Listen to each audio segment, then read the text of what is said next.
அனைவருக்கும் வணக்கம். பாரம்பரிய திருவள்ளுவர் குல வம்சம் பிரசன்ன ஜோதிடர் சுபமாரிமுத்து திருப்பூர்லிருந்து இந்த பதிவு உங்களுக்காக. சுவாதி நட்சத்திரத்தில் மாந்தி இருந்தால் எந்த கோவிலுக்கு போனால் உங்களுடைய கர்மவினை தீரும். மாந்தி என்பது யார்? எல்லாத்தோட ஜாதகத்திலையும் பாருங்க, ஒரு சில ஜாதகத்துல மாந்தியே ஜாதக ராசி கட்டத்துல சில பேர் அதுல போட மாட்டாங்க. சில கம்ப்யூட்டர்லேயே சிலதெல்லாம் வராது. ஆனா மாந்தி பெரிய ஒரு அற்புதமான ஒரு மிராக்கலான விஷயத்தை காமிக்கும். ஏன் அப்படின்னா, சூரியனுடைய மகன் சனி பகவான், சனி பகவானுடைய மகன் மாந்தி. இந்த மாந்தி எதுக்கு அதிகமா யூஸ் ஆகுதுன்னு கேட்டீங்கன்னா, இறப்பு தோஷத்துக்கு மாந்தி அதிகமா முன்னோர்கள் எடுத்துக்கிட்டாங்க. அப்போ இந்த மாந்தி நிற்கக்கூடிய நட்சத்திரங்கள் எல்லாம் எப்படி எல்லாம் செயல்படுது அப்படிங்கிறத இந்த பதிவுல நம்ம பார்க்க போறோம். இதை மறக்காம ஒரு பேனா நோட் எடுத்து குறிச்சு வச்சுக்கோங்க. இது வரக்கூடிய ஜோதிடர்களுக்கும் பயன்படும். நம்ம இந்த யூடியூப் சேனல் வள்ளுவர் வாக்கு யூடியூப் சேனல்ல போய் பார்க்கறவங்களுக்கும் பயன்படும். இனி வரக்கூடிய சந்ததிகளுக்கும் இது பயன்படும். மாந்திக்கு இப்படி மிராக்கள் இருக்குதா அப்படிங்கிற ஒரு விஷயத்த இன்னைக்கு நம்ம அதை சொல்ல போறோம்.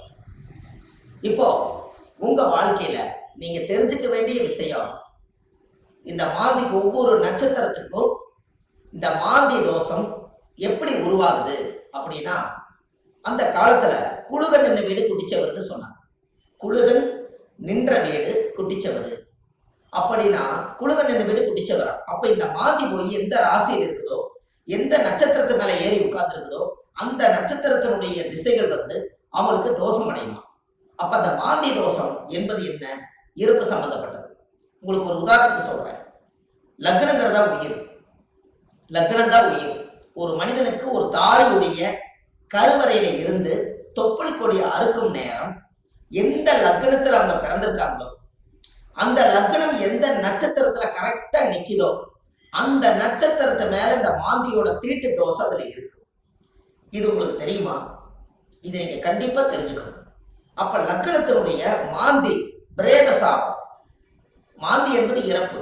அப்போ அவங்க முன்னோர்கள் அந்த காலத்துல என்ன பண்ணிருப்பாங்கன்னா, ஒரு லக்னத்துக்குள்ள லக்னம் ஒரு ராசி கட்டத்துக்குள்ள 3 நட்சத்திரம் இருக்கு. இந்த 3 நட்சத்திரத்துல இப்போ ஒரு உதாரணத்துக்கு அசுவனி, பரணி, கிருத்திகை 1ஆம் பாதம், இந்த 3 மேச ராசியில இருக்குது. ஒரு உதாரணம். அதுல அசுவதி நட்சத்திரத்துல மாந்தி இருந்தா என்ன பலன், பரணி நட்சத்திரத்துல மாந்தி இருந்தா என்ன பலன், கிருத்திகை நட்சத்திரத்துல மாந்தி இருந்தா என்ன பலன், இதைத்தான் இந்த பதிவுல உங்களுக்கு சொல்ல போறேன். இது உதாரணத்துக்காக. அப்போ ஒரு நட்சத்திரம் அந்த ஜாதகத்துல நம்மளுக்கு கிடைக்க வேண்டிய நட்சத்திரம்.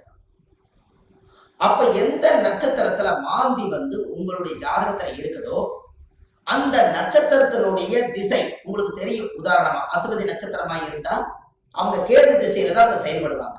அப்ப ஜாதகத்துல எனக்கு என்னங்க அசுவதி நட்சத்திரம் கேது திசை நடக்குது, எனக்கு கேது அசுவதி நட்சத்திரத்துக்கு கேது திசை நடத்துறாரு, எனக்கு ஒரு பலனுமே நடக்கலைங்க அப்படின்னு நீங்க சொல்லவே வேண்டாம். அந்த அசுவதி நட்சத்திரத்துக்கு அதிபதி கேது இந்த மாந்தியோட சாபம் வாங்கி இருக்கிறதுனால அந்த திசை நம்மளுக்கு வேலை செய்ய மாட்டேங்குது. அப்ப அதை நம்ம சரிப்படுத்தினா தானே அது நிவர்த்தியாகும். அப்ப அசுவதி நட்சத்திரத்துக்கு கேது, கேது என்பது பாட்டியில பாட்டின்னு வருது. அப்ப பாட்டிக்கு ஈமகாரிய செலவு செய்யாம விட்டுட்டால், அந்த முன்னோர்களுக்கு ஈமகாரியங்கள் செய்யாம விட்டுட்டா, இறந்த முன்னோர்களுக்கெல்லாம் மூதாதிகளுக்கெல்லாம் செய்யாம விட்டுட்டா, இந்த நட்சத்திர சாபம் அந்த குடும்பத்துக்குள்ள போய் அந்த திசைக்கு யோகத்தை கொடுக்கறது இல்லை. அப்ப கர்மாவிலேயே மாட்டிக்கிறீங்க. அப்புறம் எப்படி மேல வரும்? அப்ப இதெல்லாம் அந்த காலத்துல முன்னோர்கள் குளிகை நின்ற வீடு குடிச்சவர்னு எதுக்கு சொல்லி வச்சாங்கன்னா, ஒரு வீட்டுல ராசி கட்டத்துல குளிகை நின்ற வீடு குடிச்சவர் சொல்லி வைக்கல. அவங்க சொல்லி வச்சதே குளிகன் நின்ற நட்சத்திரம் அந்த வீடு குடிச்சவர்னு வச்சாங்க. அந்த நட்சத்திரத்தினுடைய திசைகள் யாருக்கு வந்தாலும் இந்த மாந்தியோட சாபம் அவங்கள துரத்திக்கிட்டே. ஒரு உதாரணம், லக்னத்து மேலேயே மாந்தி நிற்குது. ஒருத்தருக்கு லக்னத்து மேலேயே மாந்தி, லக்னம் நின்ற நட்சத்திரம் எதுவோ அதுவே மாந்தி. அந்த மாந்தி சாபம் இருந்தா அவங்க என்ன ஒரு அனாதிபாடி எடுத்து அடக்கம் பண்ணுனா அவங்களுக்கு அந்த மாந்தி சாபம் நிவர்த்தி ஆகுங்கிறது ஒரு நூல். ஏன் அப்படின்னா, அந்த லக்கணத்துக்குள்ள மாந்தி பிறக்கும் போது ஒரு தாயுடைய கருவறையில இருந்து மாந்தி என்பது நிலையா இருக்கிறது, ஒரு ராசியில ரொம்ப நாள் இருக்கிறது. லக்னம் என்பது 2 மணி நேரத்துக்கு ஒரு லக்னம் நகர்ந்து வெளியில வந்துடும். கரெக்டா அந்த பிரசவமாகி இந்த லக்னம் போய் கரெக்டா மாந்தியோட நட்சத்திரத்துல போய் கரெக்டா அந்த லக்னம் உட்கார்ந்துட்டால் இந்த லக்னம் வந்து தீட்டாய் போயிடும். இதுதான் அதனுடைய பரம ரகசியம். நம்ம அவங்களுக்கு பாருங்க, அந்த லக்னம் போய் நின்ற நட்சத்திரத்துல போய் அந்த தீட்டு விழுந்துருச்சுன்னா முகமெல்லாம் மாறிடும். முகம் அவங்களோட தேஜஸ் இருக்காது, ஒரு இருளன்ற மாதிரி இருப்பாங்க. என்னமோ ஒரு தோஷம் அவங்கள தாக்கிட்டே இருக்கும். ஒரு செயல்பாடு சிறப்பா இருக்காது. எந்த ஒரு காரியம் எடுத்தாலும் தடை, வீட்டு காரியம் எடுத்தாலும் தடை, தொழில போய் ஜெயிக்கலாம்னா தடை, திருமண வாழ்க்கையில நிம்மதியா இருக்கலாம்னா திருமணத்துல திருப்தி இல்லை, குழந்தை பாக்கியம் பெற்றுக்கலாம்னா குழந்தைக்கு ஏதாவது ஒரு உச்சங்கள், பூர்வீகத்துல போய் வாழலாம்னா பூர்வீகத்துல முன்னோருடைய சாபம். இப்படி வந்து இந்த மாந்தியுடைய நட்சத்திர தோஷங்கள் உங்களுக்கு அதிகமான முறையில இது கர்மாவா செயல்படுது. அப்போ முன்னோர்கள் அந்த காலத்துல இதுக்கு எல்லாமே கோவில் வச்சிருக்காங்க பாருங்க. இதுதான் ஒரு ஹைலைட். இந்த ரகசியத்தை சொல்லாம விட்டுட்டா கடைசி வரைக்கும் உங்களுக்கு தெரியாமலே போய் ஒவ்வொருத்தருடைய ஜாதகத்திலையுமே எந்தெந்த நட்சத்திரத்துல மாந்தி இருக்குதோ அதற்குரிய கோவில்ல போய் சுவாமிக்கு தேங்காய் பழம் பூமாலை கல்கண்டு வாங்கி அர்ச்சனை பண்ணி சாமி கும்பிட்டு வந்துட்டால் உங்களுடைய அந்த நட்சத்திரத்தினுடைய மாந்தி சாபம் அன்றோடு அது நிவர்த்தியாது.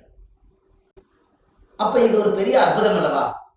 இப்ப நீங்க தெரிஞ்சுக்கணும். அப்ப அந்த கோவிலுடைய வரலாறு எங்க இருக்குது, அந்த கோவிலை நம்ம எப்படி கண்டுபிடிக்கிறது, இந்த கோயிலுக்கு போறதுக்கு வழிமுறைகள் என்ன, இது எல்லாமே நீங்க தெரிஞ்சுக்கிட்டா மட்டும்தான் அந்த வாழ்க்கை உங்களுக்கு கரெக்டா செயல்படும்.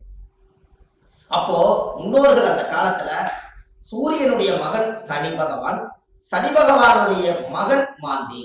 அப்ப அப்பாவுடைய பேரன் தான் நம்மளுக்கு மாந்தி தோஷமா வர்றாரு. அப்ப அப்பாவுடைய சொத்து பிள்ளைக்குத்தானா, அப்பாவுடைய பாவம் பிள்ளைக்குத்தானே. அந்த கர்மாவில் இருந்துதான் உங்களால வெளியில வர முடியல. அப்ப இது மூலியமா தான் உங்களுக்கு கர்மா செயல்படுது. பாருங்க, உங்களுக்கு தாத்தாவோட சொத்து அந்த காலத்துல பாத்தீங்கன்னா தாத்தாவோட சொத்தை கொண்டு போய் வாழ்ந்து முடிச்சுட்டு உயிர் எழுதும் போது பேரன் பேர்ல போய் எழுதுவார். அப்ப சூரியனுக்கும் சனி பகவானுக்கு தொடர்பு இல்லை, மாந்திக்கு தான் தொடர்பு வருது. அப்போ அந்த ஜாதகத்திலேயே அப்ப மாந்தி என்பது உள்வனை கர்மா. மாந்தி என்பது முன்னோர்களுக்கு திதி கொடுக்காம விட்டுட்டீங்கன்னா அது நட்சத்திரத்தினுடைய மாந்தி போய் அந்த தோஷம் அடைஞ்சிடும்.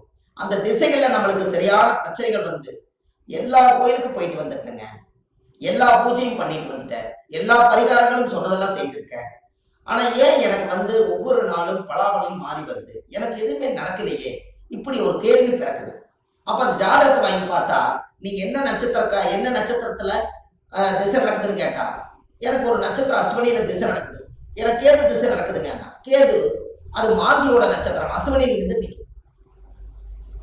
அப்போ இப்படித்தான் ஒவ்வொருத்தருடைய நட்சத்திரத்தையும் இந்த மாந்தி லாக் பண்ணி வச்சிருக்கு. இதை தெரிஞ்சுக்கிட்டாலே உங்க வாழ்க்கை ரொம்ப சிறப்பா இருக்குமே.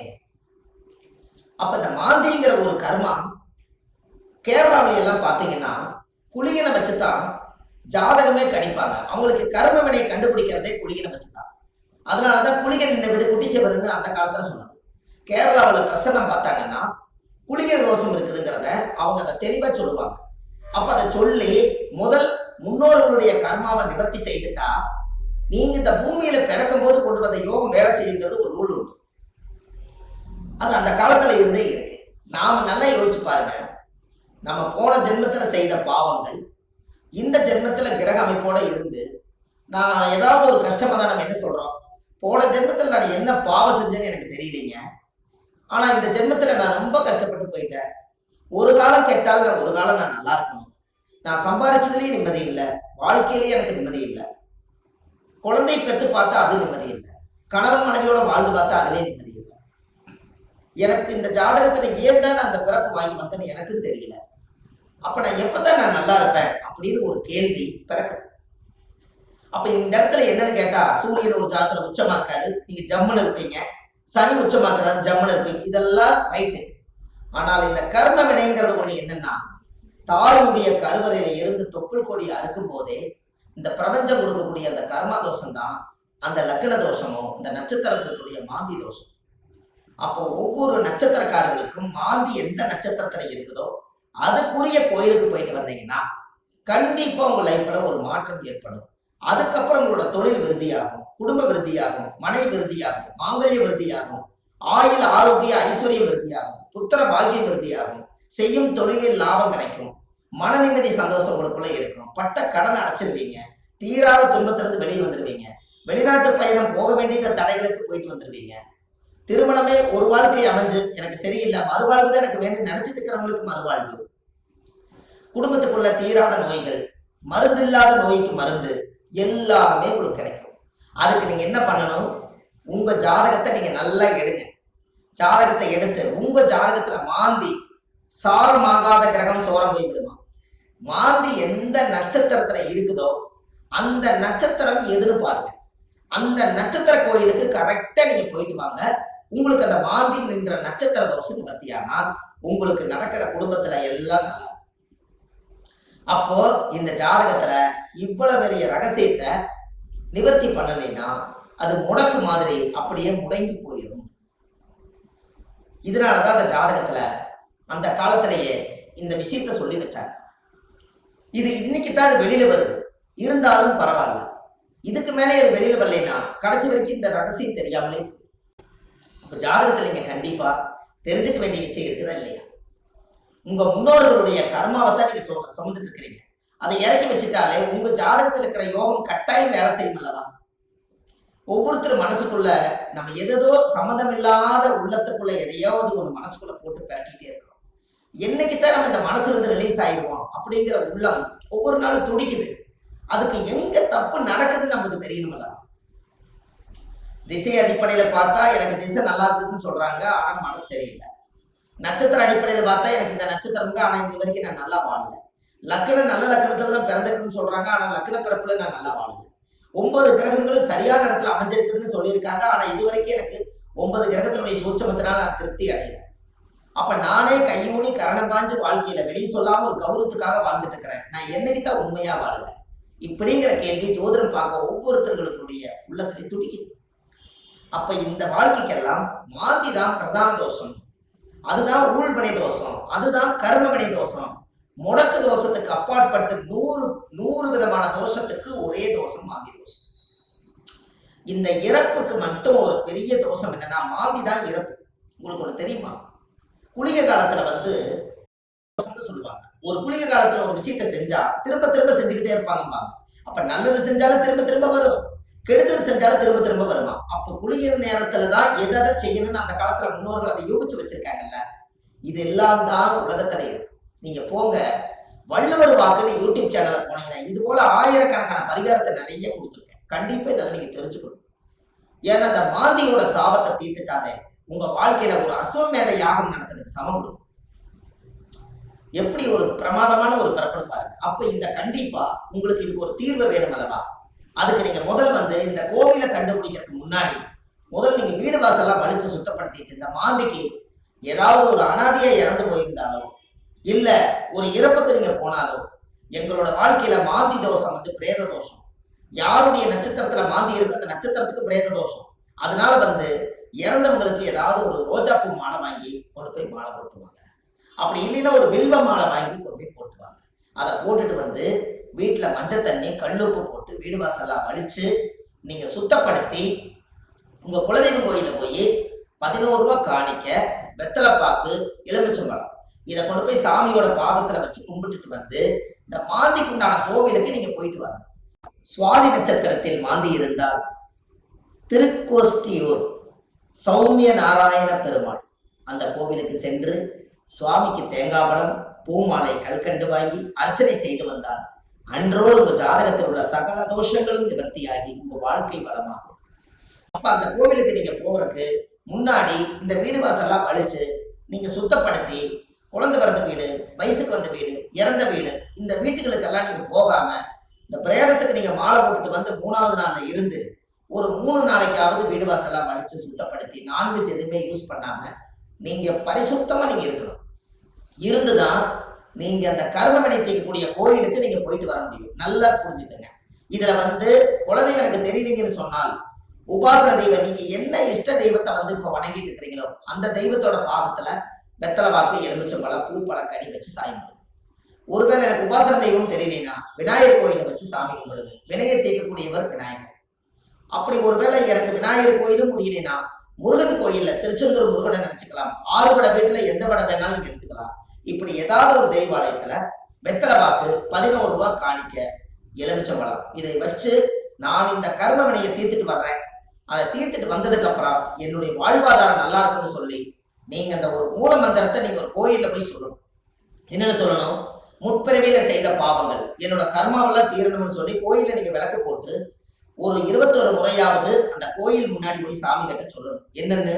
முற்பிறவியில செய்த பாவங்கள் எப்பிறவிக்கும் தொடராமல் இருக்க, இப்பிறவியிலேயே என்னுடைய தந்தை வழியில வந்த கர்ம வினைகளும் தாய் வழியில வந்த கர்ம வினைகளும் என்னுடைய இந்த பூர்வ ஜென்மத்துல நான் இந்த பூமியில கொண்டு வந்த கர்ம வினைகளும் இன்றோடு நிவர்த்தி ஆகட்டுன்னு சொல்லி உங்க ஜாதகத்துல இந்த கர்மா தோஷத்தை நீங்க சுத்தப்படுத்தியாச்சுன்னா அன்னையோட உங்க வாழ்க்கை ரொம்ப சிறப்பா இருக்கும்.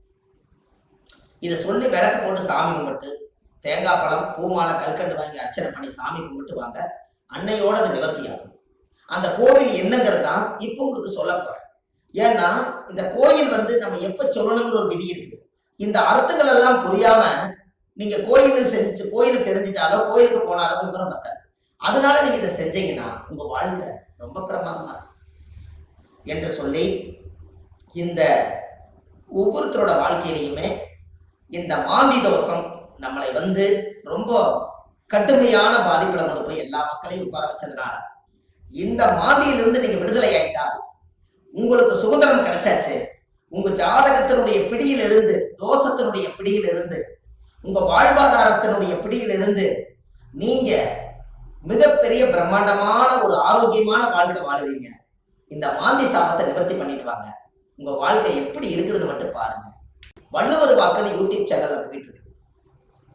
ஆன்லைன்லயே நம்ம ஜாதகம் பார்க்கறோம். Date of birth, time, place நீங்க கொடுத்தா போதும். ஜாதகத்தை கணிச்சு போன்லயே உங்களுக்கு சொல்லிடுறோம். இதுல உங்க ஜாதகத்துல கீழே போயிட்டு இருக்கிற நம்பருக்கு நீங்க ஒரு முன்பதிவு செய்து வச்சுக்கோங்க. இந்த மாதிரி 1000 பரிகாரங்கள் உங்களுக்கு எளிமையா கொடுத்துருக்கறனால இதை நீங்க ஒரு சப்ஸ்கிரைப் பண்ணுங்க. டெய்லி போடக்கூடிய வீடியோ உங்களுக்கு வந்துடும். அப்ப இந்த ஒரு சூட்சமத்தை இன்னைக்கு இந்த மாந்தி தோஷத்தை நிவர்த்தி பண்றதுக்கு கட்டாயம் உங்களோட வாழ்க்கையில ஒரு மிகப்பெரிய ஒரு மாற்றத்தை நீங்க ஏற்படுத்த போகுது. அப்ப என்னென்ன நட்சத்திரத்துல மாந்தி இருந்தால் இந்த கர்மதோஷம் நீங்கிறத 27 நட்சத்திரத்துக்காரர்களுக்கும் இந்த வீடியோவை நான் உங்களுக்கு பதிவா கொடுக்குறேன். ஒவ்வொரு நட்சத்திரக்காரர் 27 நட்சத்திரத்துல யாராரு இந்த உலகத்துல எந்தெந்த நட்சத்திரத்துல நீங்க பிறந்திருக்கீங்களோ அந்தந்த நட்சத்திரத்துல போய் அதுக்குரிய கோயிலுக்கு போய் வழிபாடு பண்ணிடுவாங்க. கண்டிப்பா உங்க வாழ்க்கை நல்லா இருக்கும். அதுக்காக இந்த பதிவை கொடுக்குறேன். பாரம்பரிய திருவள்ளுவர் குல வம்சம், பிரசன்ன ஜோதிடர் சுப மாரிமுத்து, திருப்பூர்ல இருந்து. நன்றி, வணக்கம்.